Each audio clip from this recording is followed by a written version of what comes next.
Why Donald Trump's trade war is aimed at foreign direct investment in China. Zhigang Dao and Mary Hui say Trump is hurting American firms that have outsourced to China in the hope of bringing manufacturing back to the U.S.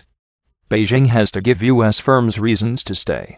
The U.S.-China trade war may seem to revolve around the United States' colossal trade deficit with China, but it actually hinges on investment.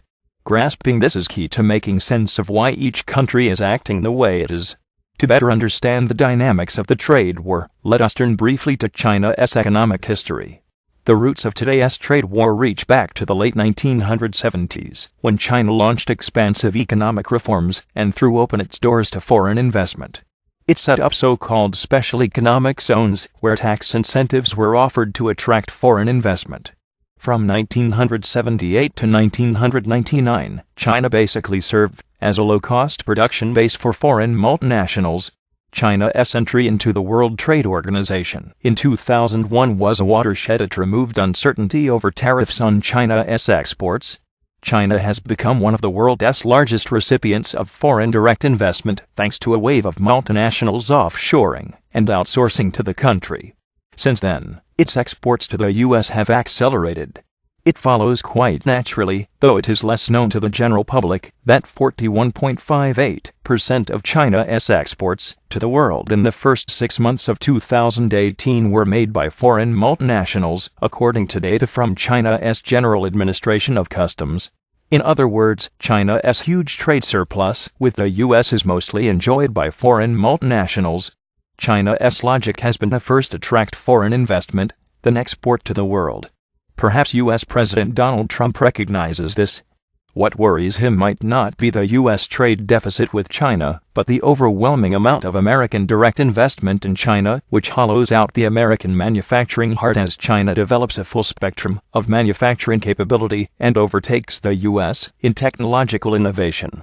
The U.S. trade deficit in part reflects the benefits that American firms enjoy in China in the form of lower production costs. Chinese currency appreciation is generally bad news for foreign multinationals as their production costs go up. Similarly, as Trump imposes tariffs on Chinese imports, it hurts American firms by raising their costs. So Trump's trade war is hurting America, so as to force China to back down. A threat that is not that credible in the short term. But this strategy has its long-term logic.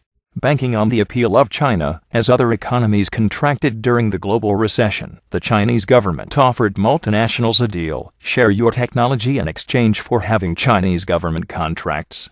This technology for market access strategy has worked extremely well, as evidenced by China's rise in key industries including high-speed rail, aviation, automobiles, and wind turbines.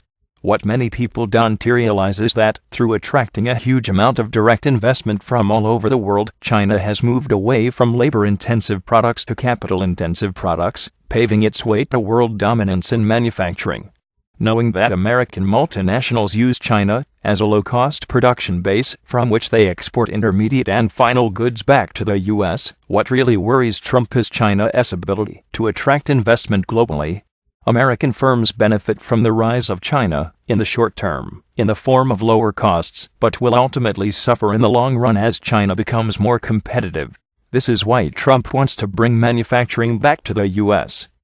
To this end, his economic policies since 2017 have been highly consistent. He introduced reforms that lowered tax rates for business corporations. He tried to repeal Obamacare so as to reduce the burden on businesses. He withdrew from the Paris Climate Agreement, believing that it would save over 2 million jobs, primarily in manufacturing. And he has openly encouraged tax policies to attract foreign firms, like Taiwan's Foxconn, to invest in the U.S., while criticizing American firms, like Harley-Davidson, for relocating to other countries. Trump wants China to lower its tariffs on U.S. imports. American firms want to have to channel direct investment into China in order to enjoy the Chinese market, if exporting to China does the same trick. So what should China do? The best bet is to prevent Trump from taking manufacturing back to the U.S. How? By making it difficult for the American firms to access the Chinese market unless they invest in China. so long as the American firms realize the importance of the China market and know that exports to China may face uncertain tariffs, they will choose to continue investing in China. Tesla, which has reached an agreement with the Chinese authorities to build a car plant in Shanghai, is the perfect example. China will need to embrace and invite more such foreign investors to thwart Trump in the continuing trade war. U.S. trade panel hears harsh criticism of proposed new tariffs and praise for Chinese craftsmanship. At a public hearing in Washington, American business representatives say added duties on imports will decimate their operations. American business representatives voiced their frustration and anger on Monday over a proposed new round of U.S. tariffs on Chinese imports, telling federal trade officials that the duties would wreak financial havoc on their industries and harm U.S. consumers. The comments came on the opening morning of a scheduled 6-day public hearing before the Interagency 301 Committee in Washington over possible duties on $0 billion of Chinese goods imports that witnesses said were crucial to their business operations. Witnesses cited the quality of Chinese labor, China's capacity for production volume, and the impossibility of shifting supply chains to other countries on short notice in opposing further punitive tariffs.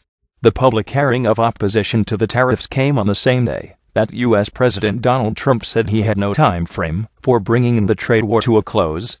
In an interview with Reuters on Monday, Trump, who in the past month called tariffs the greatest and said the United States was built on tariffs, said he was not hopeful about the outcome of mid-level talks between the U.S. and China scheduled for this week in Washington. While it is finalizing the list of products subject to the new duties, which could go into effect next month, the Office of the United States Trade Representative is also considering raising the initially proposed 10% tariff to 25% at Trump's request. The tariffs would be the third round to be levied by the U.S. government on Chinese imports. A 25% tax on $4 billion of goods went into effect in July, followed by 25% duties on another $6 billion of imports that will begin on Thursday. China has vowed to match the tariffs. Opening witnesses from the bags, textiles, and apparel industries were unanimous in their praise for Chinese workers' craftsmanship in a sector that has virtually no bearing on matters of national security, one of the Trump administration's buzzwords in justifying the aggressive tariffs. Ross Bishop, president of a company that produces specialized luggage for pilots, said that laborers in China were really good at their work, adding, "If you pick the right factory, they are actually artists." Gearbags are not a threat to national security, said Bishop, who described the tit-for-tat trade war as a political dispute in which his company, Brightline Bags, was a game piece. David Matheson of Leather Miracles echoed Bishop's praise of Chinese manufacturing. "There is no comparison," Matheson said. "If I was going to put together a team of labor, the first, second, third, fourth, and fifth place would be China, and nowhere else." In defending the tariffs, the Trump administration has cited China's ambition to become a world leader in tech and innovation, detailed in the Made in China 2025 plan.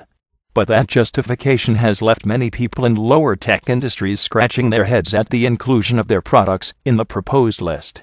"These are low-tech or dumb products," said Karen Giberson, president of the Accessories Council, which represents 300 firms in the fashion and accessories industry.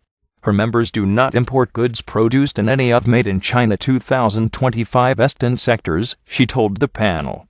The U.S. Trade Representative's office said on Friday that it had doubled the length of the hearing, held at the U.S. International Trade Commission headquarters, after an unforeseen number of industry figures sought to testify.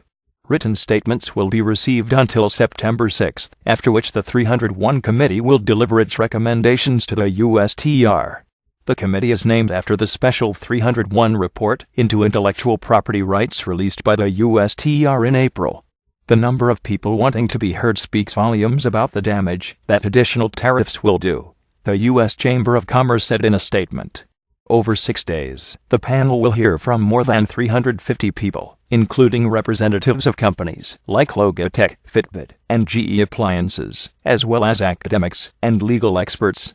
Speaking after his testimony on Monday, Stephen Lang, president of the American Bridal Prom Industry Association, pointed to the history books as proof that tariffs were counterproductive. "If you look at history, punitive taxes don't work," he said. "We're a small country, 360 million people.